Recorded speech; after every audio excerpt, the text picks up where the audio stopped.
qori beekama oo dawladda ugu tala gashay in dadka cadawga lagula dagaalamo ayuu si bareera nin masaakiina oo ugu takiray.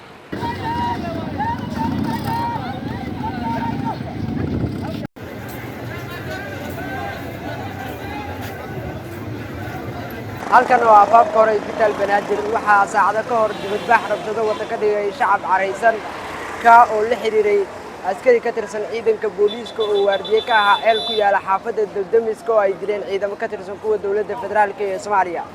shacabka dibadbaxa dhigay ayaana sheegay inay aad kaga xun yihiin falka ay ku dhaqaaqeen ciidamada dawladda isla markaana aysan suurtagal ahayn in la beegsado shakhsiyaadka ku sugan xaafadda Daldamiska.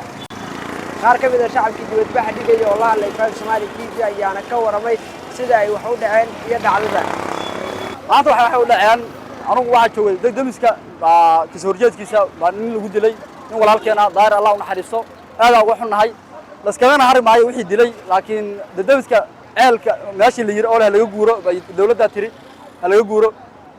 hase yeeshee ayadoo 25 loo qabtay dadka 25 dadka ay wili qaar guurayaan ayaa lagu soo weeraray maanta ceel biyood u joogay ceel biyood waardiyeynaya ceel biyoodkii telefoon ciidan wata u yimid anigu ag joogay banka sheeg maayo telefoon ninka dilay asagana hadii la guurayaay ninkaas isha ceelka biyaha waxa la ka jir dadka dad marasa weeye oo abaara ka soo kacay qaar dhul fog wadanka hawlgal buu ku jira arkaysiin dadka isha gobolka soo tagay baa yimid waa sababta lagu dilay waxa la biyaha jar iyo jari maayo biyaha dad baa quuta ama jari maayo biyaha dad baa quuta sidii baa lagu xabada maax loo dhifan sidaas ku dhacay fal ku dhacay askari ma ahaan ninkaas anu askari oran maayo askari ma ahaan nin taliya oo daliis wata oo shacabka u dhaartay Soomaaliyeed oo lama arka waa loo dhaartay maxay yeelay hadday ku dilayeen meeshan askari weyn ninkaas dilay askari booliiska waxa meeshuna hadii la ku reey ceelkan waa joog ceelka biyoodka waa joog marka saas fal ku dhacay barnaamijyada waxa looga duulayaa ninkii masaakiinka oo la dilay waa qodobka ugu horeeya maadaama barnaamij waxba sheegi maayo naf baa boqolay waa dhintay naf oo ardada ilaahay isha waxa joogo dhan hadii ku keena nafta ka qaalisan salaam qof salaam la dilo bareer cad buu ku dilay biyaha soo wareejay madaxa bash la siiyay taliyan waxa noo qashaa markaa inaan barnaamij aan joojin ilaa meeshan waxa isha barnaamijaan uu ku la socdaa in hadii la ku reeyay dhul ayaraan dad isha 2000 kor dhaafaya ay degan yihiin in la yiraahdo laga kaco oo dad ganacsata oo raba inay dabaqad dhistaan oo inay wadanka rabaan waxa la leeyahay madaxweynaha federaalka waxa uu baaqaya iyo gudoomiyaha baarlamaanka iyo wasaaraha waxa la leeyahay Itoobiya laga dagaalamaayo waxa la dadka masaakiinta la kicinayo ayada falankeeda madaxweynuhu qabto waxa u dhacay nin masaakiin oo gurigiisa hor jooga oo ceel biyood kala waardiye ka ah ayaa taliyaha haramcad fanax ayaa laba cad bilo soo watay meel dhax uga soo tagtay ciidankiisu soo waday markuu soo waday qori beekama oo dawladda ugu tala gashay in dadka cadawga lagula dagaalamo ayuu si bareera nin masaakiina oo ugu takiray waxaan ku baaqaynaa intii taliya fanax laga soo xirayo aan keenay ninka dil ma qarnaba ninka noo qorshaysan waa fanax intii laga soo xirayo mudaharaadka soo wadayna haddii aan mudaharaadkaas ninka la ii sheegay ay dawladda iska soo joogay ay baaqas saarin waa inay cadaalada ninka aan ku baaqaynaa maanta xaafadda Daldamiska waxa lagu dilay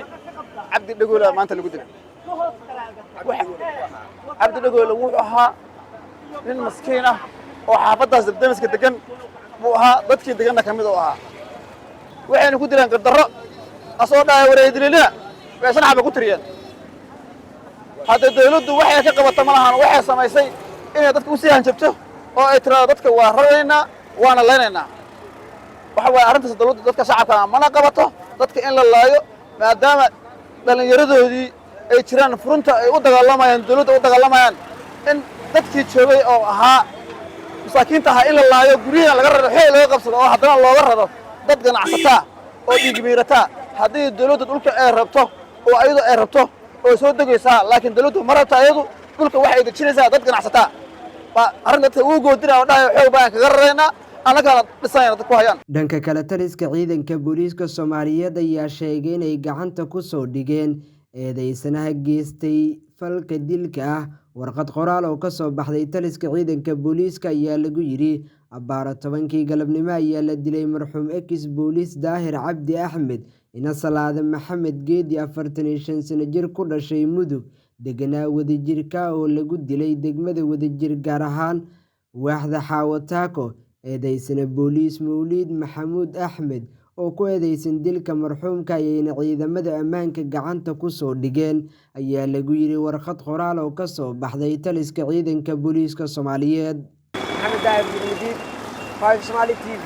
Muqdisho. caafimaadku waa udub-dhaxaadka nolosha. howlwadeennada caafimaad ee ka howlgala isbitaalka Kalkaal waxay had iyo jeer diyaar ku leeyihiin soo dhoweyn diiran iyo daryeel caafimaad oo tayo sare leh. isbitaalku wuxuu hoos u dhigay baahida caafimaad ee ka taagneed gudaha dalkeenna, iyadoo sanadihii la soo dhaafay isbitaalka Kalkaal uu boqolaal qof u sameeyey qallimada casriga ah ee beddelista jilbaha iyo simaha, taasoo keentay in duqoy badan ay sanado badan kadib dib u helaan socodkooda. isbitaalku wuxuu leeyahay qaybaha bukaan socodka noocyadooda kala duwan oo ay ka mid yihiin qaybta daaweynta neerfaha, qaybta maqaarka, qaybta la tacaalista xanuunada carruurta, iyo sidoo kale qaybta haweenka. isbitaalku wuxuu caan ku yahay daweynta dhalmalaanta ragga iyo dumarka, iyadoo ay ka howlgalaan dhakhaatiir khibrad sare u leh. isbitaalka Kalkaal wuxuu leeyahay qaybta NICU, taasoo lagu daryeelo dhallaanka loona qaabiyey si heer caalami ah. loola caddayntu waa qayb ka mid a quruxda, sidaa darteed isbitaalku wuxuu caan ku yahay daweynta iyo qurxinta ilkaha, halkan oo ay diyaar kuugu yihiin dhakhaatiir khibrad sare u leh. isbitaalku wuxuu kor u qaaday tayada shaybaarka isagoo soo kordhiyey mashiinno casri ah, taasoo u sahlaysa bukaanada inay ka maarmaan baaritaanada dibadda loo aadi jiray, iyadoo sidoo kale isbitaalku u keenay dalka dawooyin tayadoodu sarrayso.